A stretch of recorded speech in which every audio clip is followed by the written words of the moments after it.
In this video, we're going to talk about good poker player types, referring back to our player type matrix. So when we talk about good player types, they're going to be inherently more aggressive than bad player types. Now, however, in regards to good players, some of them are going to be more on the loose side with their ranges, and some of them are going to be more on the tight side with their ranges. And also in regards to how aggressive they are, you're going to see there's a difference between different players. And in fact, when we're sitting down at the table, there may be somebody that we call a tight aggressive opponent where one's more aggressive than the other, but they're both still going to be good poker players. So let's talk about the three basic types, and we have put together three different slides for you, one for each different one. But in regards to their names, so there are nits, there are tags, and there are lags. So tags, we already talked about it, a tight aggressive, a player. A lag, a loose aggressive player. And so you'll notice here, tight aggressive, this is going to be a tag, and then loose aggressive, this is going to be a lag, and then nit, really tight players. Now here's the thing with a nit. They're not the greatest type of player, and they're not really a really good player, but they're not a really bad player. They're somewhat mediocre, and I always have a hard time really putting these types of players within either a good player type or a bad player type. They're more so mediocre, but they're not bad. They're just not great. And you'll find out why when we talk about them on the next slide. So they're really tight. They play tight range, but sometimes they're going to be aggressive. Other times they're going to be passive. So they fall within multiple different areas on this passive to aggressive spectrum. So with that said, let's talk about nits. Okay. So nits, and we have a lot on all these different slides. We're going to talk about the details, and then we're going to talk about their HUD stat characteristics after that. So nits, it refers to what we consider our nitpicky players. And so that's where the term nit comes from. And these are players that deliberately avoid most hands, and they wait for really strong hands. So they play on the tighter side of the spectrum. And I call these players the Scrooges of poker. They're going to be the ones that are at the poker table and they're sitting around, they're waiting for really good starting hands. Otherwise, they're just going to fold their hands and they're not going to get involved. So here's one thing you have to understand with them is that they are very risk adverse, and that's why they play a really strong range of hands. So they stay away from those, let's say, mediocre or speculative types of hands, such as our suited connectors or weaker suited aces and so forth, such as ace-2 suited or ace-3 suited that somebody like myself may play, which you'll see later in this course.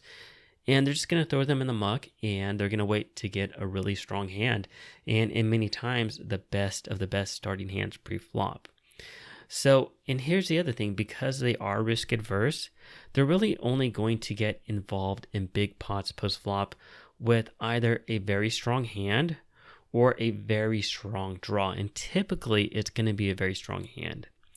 So because of all this, most of them are going to play a very tight range of hands, and they're going to play it somewhat aggressively. And that's why I said sometimes they're going to be more on the passive side, other times they're going to be more aggressive. And this is because they play straightforward. If they have a good hand, they're going to play aggressively with it because they're not afraid to play that hand aggressively. If they have a weak hand, they're just going to throw it away. And when a player plays straightforward, we call that fit or fold, because they're just playing straightforward and they're telling us specifically what they have. If they have a hand, they're going to play it. If they don't have a hand, they're going to fold it. So like I said, they're only really going to continue with either a strong hand or a very strong draw. And when I'm talking about a very strong draw, I'm talking about a combo draw. Maybe they have an open-ended straight draw with the nut flush that has a ton of outs. So they're not going to play weak draws. They're going to play very strong draws. So one thing to be aware of when you're at the table, when you've identified somebody to be a nit, whenever they're betting or they're raising, be wary of what they have, because that usually means that they either have a very strong hand or a very strong draw. They're typically not known to bluff. So if you're at the table with a nit and a nit starts betting, don't think that they're bluffing you like somebody else may be as a very aggressive and bluffy type of opponent. So let's take a look at their different types of HUD stats. And you're going to notice that I have multiple different types on here. So we have their VPIP, we have their PFR, we have their CBET, their full to CBET, their 3-bet stat, and their full to 3-bet stat. So with their VPIP and their PFR, so their voluntary put money in the pot, and the preflop raise, of course, they're both going to be very tight.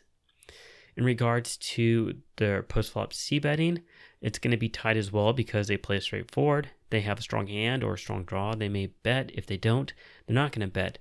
And because they play straightforward and they're only going to continue with the strong hand, they're also going to be folding to a lot of c-bets. So that's going to be high as well.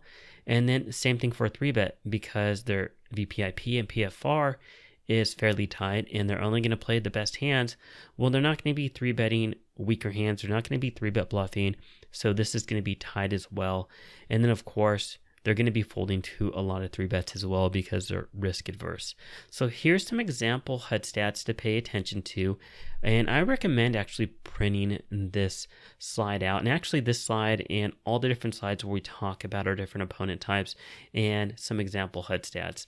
So I'm not going to cover all these in detail. I just provide these as examples as you're starting to play so you know what they are.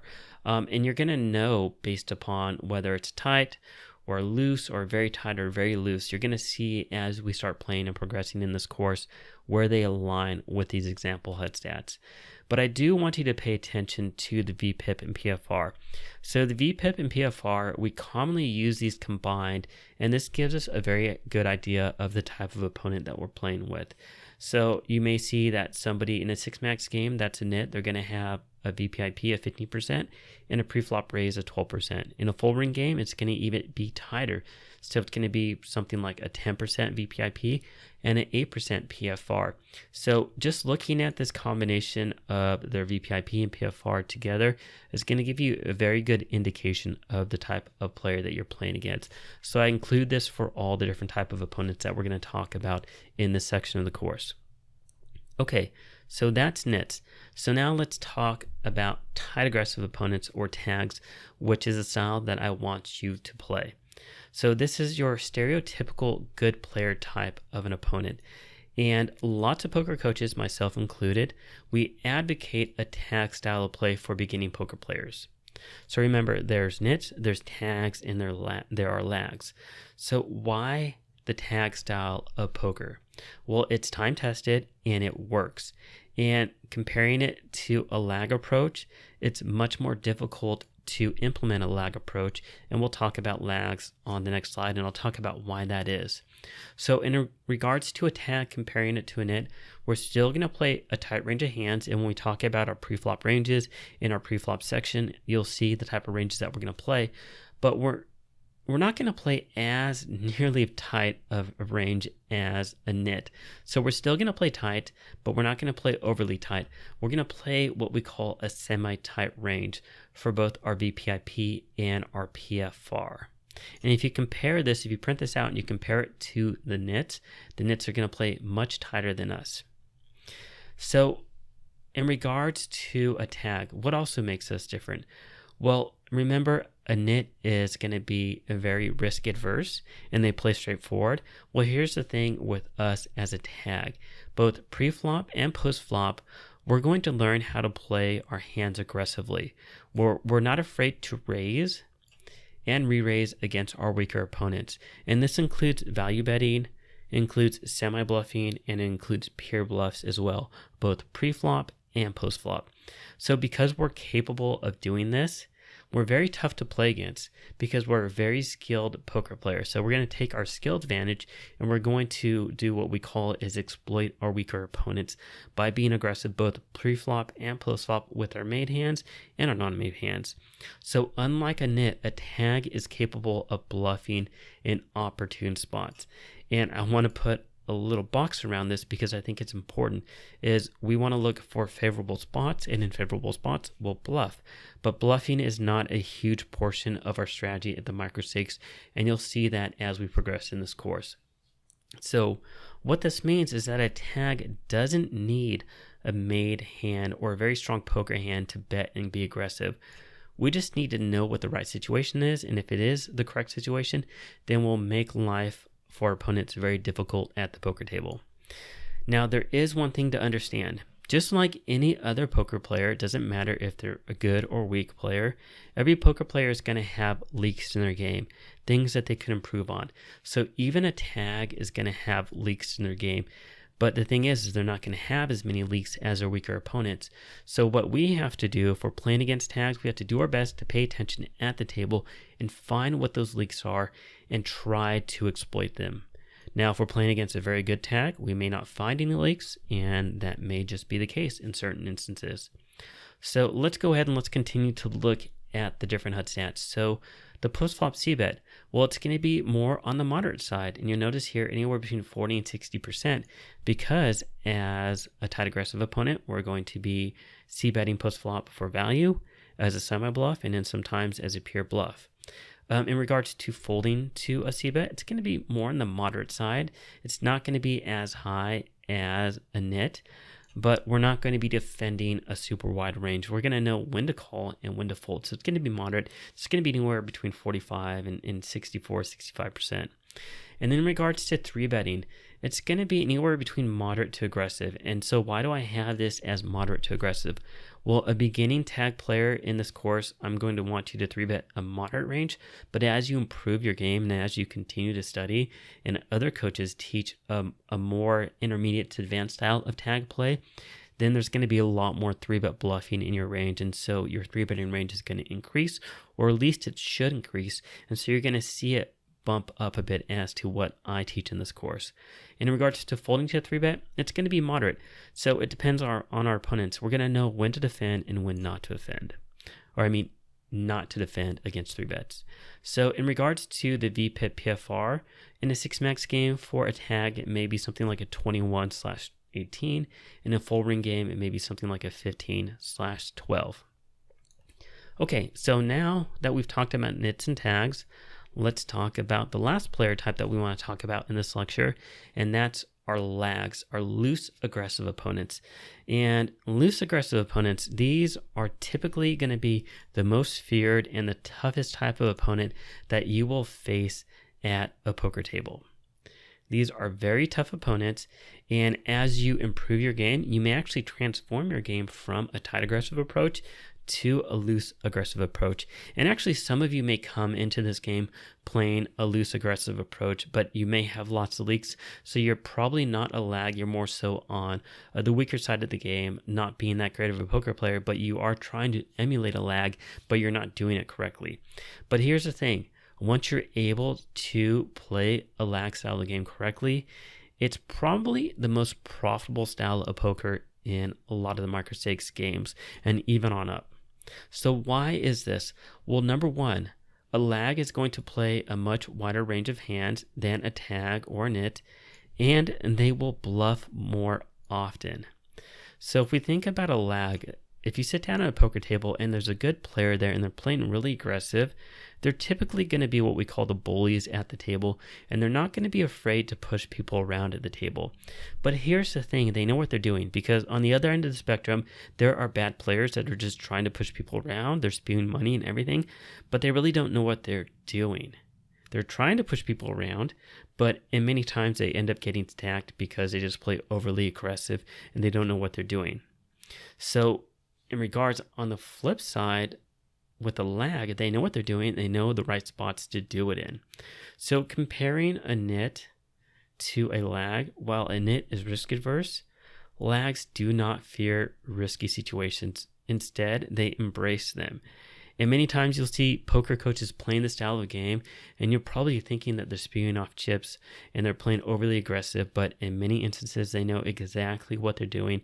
And in correct situations, they can play overly aggressive. And in the long run, while there may be a lot of variance involved in their style of play where they're losing a lot in the short term, well, they're going to be winning a lot as well. And they're going to win a lot more over the long run than what they're losing in the long run. So here's the thing. With the lag, they put pressure on their opponents and they aren't afraid to bluff and re-raise with the worst hand in the correct spots. And here's the key, is that it has to be the correct spots. So they're going to identify and target weaker opponents. They're going to look to exploit them in certain situations, and they won't be afraid to bluff and or re-raise in particular situations where they know there's a high probability that they can win the hand. And what this comes down to is something that I call controlled aggression. So while a bad player is going to have uncontrolled aggression, a good loose aggressive opponent is going to have controlled aggression. So with this controlled aggression, they put their opponents in a tough spots. And here's the thing, is because they're bluffing and they're value betting, there are many times they're going to get paid off with their value hands because they're bluffing a lot as well, but they know exactly when to do all this. Now, I'm not going to be teaching a loose aggressive style to the game in this course because I don't want you trying to emulate a lag, because if you do, you're probably going to end up losing a lot more money than if you played a tight aggressive style of approach to the game. So always start with the tight aggressive style approach to the game. And if you feel that that's still a bit tight for you and not as aggressive as you'd like to play, as you become a good poker player, then start transforming your game into a loose aggressive style to the game. And as you progress beyond the scope of this course to an intermediate to advanced player, then you're going to know how to utilize intermediate to advanced strategies to implement a lag approach to the game. So let's take a look at their HUD stats before we conclude this lecture.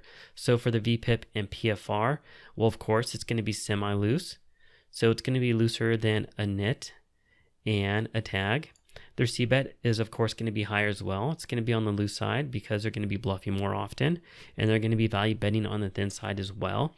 Their fold to c-bet is going to be moderate as well. Depends on the opponent. And their 3-betting is definitely going to be higher than a nit or a tag because they're going to be implementing more 3-bet bluffs into their game. And their fold to 3-bet, well, they're going to defend a lot more often, so their fold to 3-bet is going to be lower as well. So if we look at the VPIP/PFR, it's going to be maybe something like a 30/28. So with a tag, it was more so like a 21/18. You're going to notice it's going to be a bit higher for lag. And then same thing, of course, on a full ring, it's going to be higher as well. So maybe something like a 20/18. So anyways, that's going to conclude our introductory lecture on good player types. I want you to pay attention to everything that I talked about in this lecture, particularly the HUD stats and their characteristics as we progress through this course. Like I said earlier in the lecture, I highly recommend printing out this lecture and, of course, the next lecture we talk about bad player types. So if you have any questions, please let me know. If not, thanks for watching, and I'll see you at the next video.